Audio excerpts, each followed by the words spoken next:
आपके पास नीरज राजपूत भी मेरे साथ जुड़ चुके हैं यहाँ न्यूज रूम से। नीरज, इस बड़ी घटना को लेकर क्या जानकारी आपको मिल पा रही है? क्योंकि पहलगाम में ये जानकारी आसिफ भी दे रहे हैं कि आतंकवादी हमला हुआ, एक राजस्थान का टूरिस्ट ग्रुप वहां पर पहुंचा था और उस टीम पर यह हमला किया गया कि 4 लोग घायल बताए जा रहे हैं, जिनकी हालत बहुत गंभीर बताई जा रही है। तकरीबन 12 से 15 लोग इनके ग्रुप में थे। और क्या जानकारी मिल पा रही है, कैसे और कौन हो सकते हैं इसके पीछे?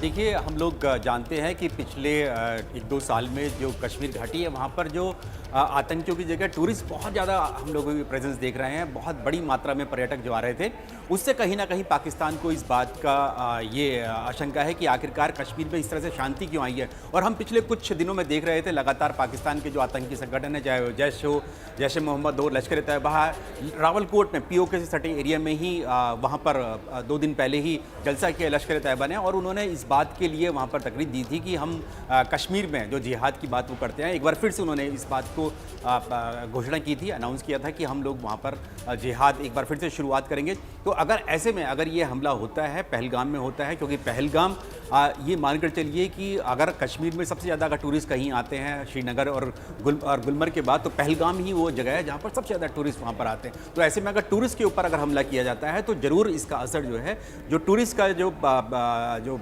विजिट हो रही है कश्मीर घाटी में, क्योंकि सीज़न चल रहा है, तो वहाँ पर कम हो जाएगा, इसका आतंक फैलाने की कोशिश की जाएगी। तो उसी से जोड़कर इसको देखा जा सकता है। हालांकि अभी तक जो आधिकारिक तौर से, जैसे आसिफ हमारे सहयोगी बता रहे थे कि सूत्रों से ही जानकारी मिल पा रही है कि वहाँ पर अटैक जरूर हुआ, फायरिंग किया उन्होंने और फिर वहाँ से भाग खड़े हुए। तो अभी उसके बाद जितनी भी सुरक्षा बल हैं वो उस जगह पर पहुँच रहे हैं, क्योंकि ये बैसरन घाटी है जहाँ पर ये अटैक हुआ है। तो वहाँ पहुँचने की कोशिश की जा रही है और पता करने की कोशिश की जा रही है कि आखिरकार वो आतंकी कहाँ थे। पूरे एरिया को कॉर्डन किया जाएगा और उसके बाद सर्च ऑपरेशन जरूर जारी किया जाएगा। लेकिन इतना जरूर है कि टूरिस्ट घायल हुए हैं, वहाँ पर बाहर से आए थे। और एक और बात, लास्ट ईयर भी एक ऐसे ही घटना सामने आई थी। उसमें एक महिला टूरिस्ट जो थी वो घायल हुई थी, जो अपने पति के साथ घूमने के लिए यहाँ पर आई थी पहलगाम में। बिल्कुल ठीक है नीरज, और इसी पर आसिफ और अजय बाचलू भी हमारे साथ जुड़े हुए हैं। लेकिन नीरज, जिस तरीके से घाटी में अमन, चैन, शांति का माहौल एक लंबे अरसे के बाद देखने को मिल रहा है, इसी से बौखलाए हुए हैं आतंकी। और जिस तरीके से ये जो आतंकवादी हमला हुआ के, ये बौखलाहट दिखाता है आतंकवादियों के, जिस तरीके से पूरा माहौल बदला के घाटी का इस वक्त। बिल्कुल, हम लोग देख रहे थे पिछले कुछ दिनों में जो POK है या पाकिस्तान के आर्मी चीफ ने इतना बड़ा बयान दिया कि हम कश्मीर को लेकर उन्होंने बयान दिया। तो उससे कहीं ना कहीं इस बात की ओर इशारा जाता है कि जो पाकिस्तान से ऑपरेट होने वाले टेररिस्ट ऑर्गेनाइजेशन है, चाहे जैश हो, लश्कर हो या फिर हिजबुल मुजाहिदीन जो कि स्थानीय टेररिस्ट ऑर्गेनाइजेशन माना जाता है, उनको कहीं ना कहीं उकसाकर इस तरह की घटना को अंजाम देने की कोशिश की गई है, ताकि जो कश्मीर घाटी का जो शांति है, अमन चैन है, उसको में खलल डाला जाए। क्योंकि हम देख रहे हैं लाखों की तादाद में जो है इस वक्त टूरिस्ट जो हैं वो कश्मीर घाटी में आ रहे हैं। तो उसको कहीं ना कहीं रोकने के लिए कि कश्मीर को किसी भी तरह से शांति और स्थिर की रास्ते पे ना चला जाए, ये घटना हो सकती है। जैसे कि लगातार इंटेलिजेंस इनपुट लगातार मिल रहे थे कि पाकिस्तान ऑपरेटेड जो टेररिस्ट ऑर्गेनाइजेशन है वो इस बात की तकरीर दे रहे हैं, चाहे फिर वो जैश ए मोहम्मद हो, जिसने हमास के टेररिस्ट को कमांडर्स को अपने हेडक्वार्टर में बुलाया, भावलपुर में बुलाया, या जो कश्मीर में जो पिछले कुछ सालों में कुछ आतंकी मारे गए थे उनको लेकर एक जलसा किया गया रावलकोट में POK में, जो कि LOC से महज 40 या 50 किलोमीटर की दूरी पर है। तो ये इस ओर इशारा करता है कि हो सकता है कि आतंकी जो है एक बार फिर से कश्मीर घाटी में जो आतंकवाद है उसको फैलाने के लिए और दहशत फैलाने के लिए इस घटना को अंजाम दे सकते हैं। बिल्कुल, घाटी को अशांत करने की ये कोशिश हो सकती है। अजय बाचलू हमारे साथ बने। अजय, ये पीक सीजन है, वहाँ पर टूरिस्ट बहुत बड़ी संख्या में वहाँ आते हैं और वहाँ इस तरीके से पहलगाम के बैसरन घाटी में ये आतंकवादी हमला होना, क्या जानकारी इसको लेकर और नई इस वक्त मिल पा रही है अजय?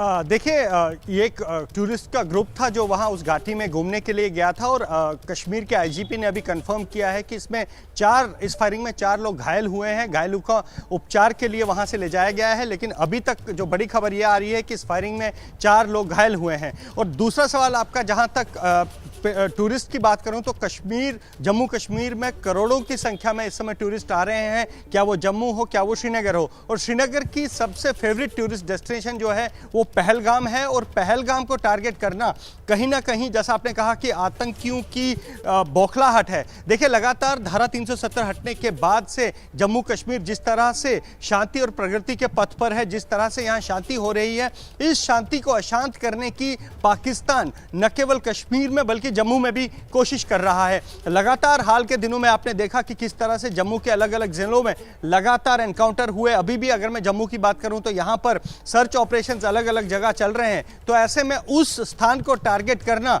जहां पे सबसे ज्यादा टूरिस्ट हो, जहां पे जो टूरिस्ट डेस्टिनेशन हो, टूरिस्ट हब हो, उसको टारगेट करना कहीं ना कहीं संदेश देने की कोशिश कर रहे हैं ये बौखलाए हुए आतंकी कि हमारी प्रेजेंस वहां भी है। दूसरी चीज ये बता दूं, धारा 370 हटने के बाद जिस तरह से कश्मीर लगातार बदल रहा है, हाल ही में वहां एक मूवी का जो है प्रीमियर तक हुआ और लोग खुल के बाहर आ रहे हैं, पर्यटक घूम रहे हैं, रात रात भर वहां पर बाजार खुले रहते हैं, लोग घूमते हैं। तो कहीं ना कहीं 370 हटने के बाद जो फोकस कश्मीर पर हुआ है, चाहे वो विकास का हो या चाहे वो शांति का हो, उससे कहीं ना कहीं पाकिस्तान बौखलाया हुआ है। और पाकिस्तान कश्मीर को लेकर इसलिए भी बौखलाया हुआ है कि वहां पर लगातार जिस तरह से सुरक्षा बलों की ग्रिप बढ़ रही है और आतंकियों का हौसला टूट रहा है। हाल ही के दिनों में आपने देखा होगा हंदवाड़ा में आतंकी कमांडर पाकिस्तानी सैफुल्ला मारा गया, जो बड़ा सेटबैक था। और हंदवाड़ा में उस आतंकी का मारना, क्योंकि उसकी प्रेजेंस जो है न केवल हंदवाड़ा में ही थी बल्कि सोपोर और बारामूला के इलाकों में भी वो बड़ी जो है भूमिका निभाता था आतंकियों का, उसका इस तरह से एलिमिनेट होना, उसको सुरक्षा बलों ने मार दिया।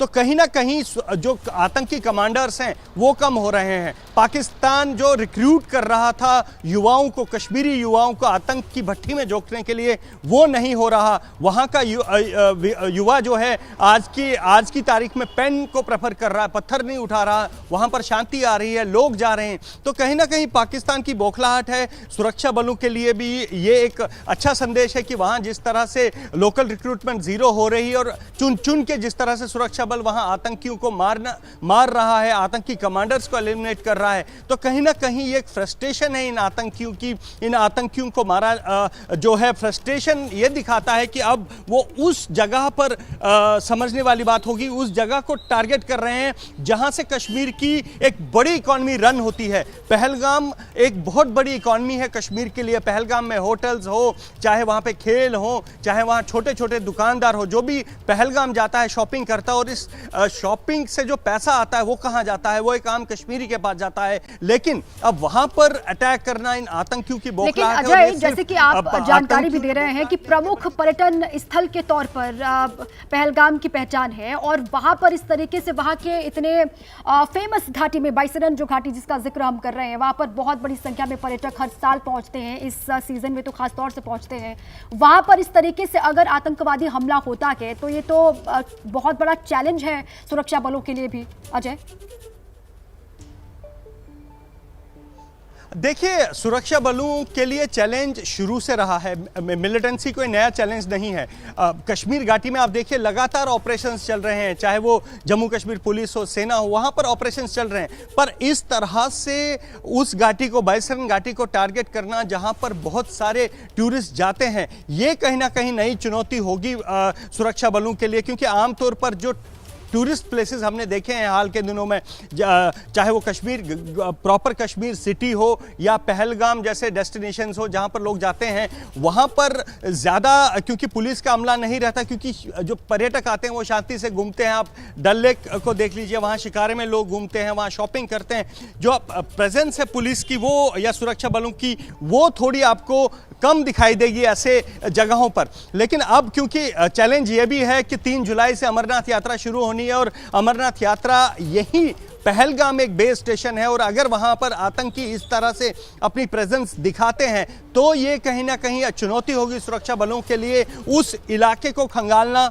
उस इलाके में छिपे हुए आतंकियों को उनके अंजाम तक पहुंचाना। और इस हमले के पीछे जो आतंकी हैं वो कहां से आए, उनके पास हथियार कहां से आए, और क्या वो स्थानीय युवक थे या कोई पाकिस्तानी ट्रेंड मिलिटेंट्स थे, ये देखने वाली बात होगी अब सुरक्षा बलों के लिए। क्योंकि अब ये हमला हो चुका है, तो ऐसे में अब वहां पर सुरक्षा बलों को भी रश किया जा रहा है, एडिशनल डिप्लॉयमेंट वहां पहलगाम के लिए भेजी जा रही है और पूरे इलाके को सुरक्षा बलों ने घेर लिया है ताकि जो आतंकी वहां पर जिन्होंने इस हरकत को अंजाम दिया है उनको ढूंढ निकाला जाए और उन्हें उनके अंजाम तक पहुंचाया जाए। और साथ में ही अब पॉलिसी जिस तरह की ये पर्यटक स्थल हैं या टूरिस्ट डेस्टिनेशंस हैं, यहां पर भी दोबारा सोचना होगा कि यहां पर किस तरह से सिक्योरिटी फोर्सेस की प्रेजेंस दिखाई जाए ताकि जो यहां पर मिलिटेंट सर उठा रहे हैं न केवल उनका सर कुचला जाए बल्कि उसके साथ साथ जो वहां आम पर्यटक जाता है उसको कोई असुविधा नहीं हो। तो ये देखने वाली बात होगी। जी नीरज, ये जिस तरीके से अजय भी जानकारी दे रहे हैं, ये जो वहां पर आतंकियों की सफाई के लिए सरकार ने जीरो टॉलरेंस की पॉलिसी को आगे बढ़ाया और ऑपरेशन ऑल आउट जिस तरीके से चला घाटी में आतंकियों की सफाई के लिए, ये उसी से बौखलाहट दिखाता है आतंकवादियों का, क्योंकि अभी अमरनाथ यात्रा भी शुरू होनी है। उससे पहले पहलगाम का इतना हैपनिंग इलाका जहां पर बहुत बड़ी संख्या में टूरिस्ट आते हैं और बैसरन घाटी जहां पर इस सीज़न में बहुत बड़ी संख्या में लोग पहुंचते हैं, घूमने फिरने के लिए आते हैं, वहां पर टारगेट करना, उस इलाके को चुनना, वहां पर आतंकवादी हमला करना, ये बौखलाहट आतंकवादियों की दिखा रहा है। बिल्कुल, ये जो आतंकी संगठन है उनकी बौखलाहट दिखा रहा है, साथ ही पाकिस्तान की भी बौखलाहट दिखा रहा है, क्योंकि हम लोग जानते हैं कि इस समय जब ये हमला ऐसे समय में हुआ है, ठीक उसी समय में हुआ है जब प्रधानमंत्री नरेंद्र मोदी सऊदी अरब में जेद्दा में लैंड कर रहे थे। उनका ये विमान वहाँ पर लैंड कर रहा था। ये दिखा रहा था कि भारत और सऊदी अरब के संबंध कितने मजबूत हो रहे हैं। ये ऐसे समय में ये हमला हुआ है और एक समय था जब सऊदी अरब और पाकिस्तान के बहुत अच्छे संबंध हुआ करते थे, इस्लामिक कंट्रीज़ के साथ बहुत अच्छे संबंध हुआ करते थे। तो ये पूरी दुनिया को दिखाने की एक कहीं ना कहीं कोशिश है पाकिस्तान की तरफ से कि देखिए जो प्रधानमंत्री मोदी सऊदी अरब गए हैं, उनका जो कश्मीर जिसके बारे में कहा जाता है कि वहाँ पर शांति है, धारा 370 हटने के बाद से आतंकियों का सफाया कर दिया गया वहाँ से, और वहाँ पर अब आतंकियों की जगह पर, टेररिस्ट की जगह पर टूरिस्ट वहाँ पर आते हैं और वाकई में आ रहे थे पिछले 4-5 साल से वहाँ पर टूरिस्ट। तो वहाँ पर ये दिखाने के लिए, पूरी दुनिया के सामने दिखाने के लिए कि देखिए ये जो आप कह रहे थे कि यहाँ पर शांति आ गई है, शांति नहीं आई है, यहाँ पर आतंकी संगठन अभी भी ऑपरेट कर रहे हैं और वो खौफ पैदा करने की कोशिश कर रहे हैं इस तरह के हमला करके। तो ये बहुत इंपॉर्टेंट है इस वक्त की टाइमिंग जब आतंकियों ने चुना है साफ तौर से, क्योंकि जैसे कि जानकारी मिल रही थी कि प्रधानमंत्री मोदी करीब 3 बजे के आसपास जो है आज जेद्दा में लैंड करेंगे, उसी समय ही ये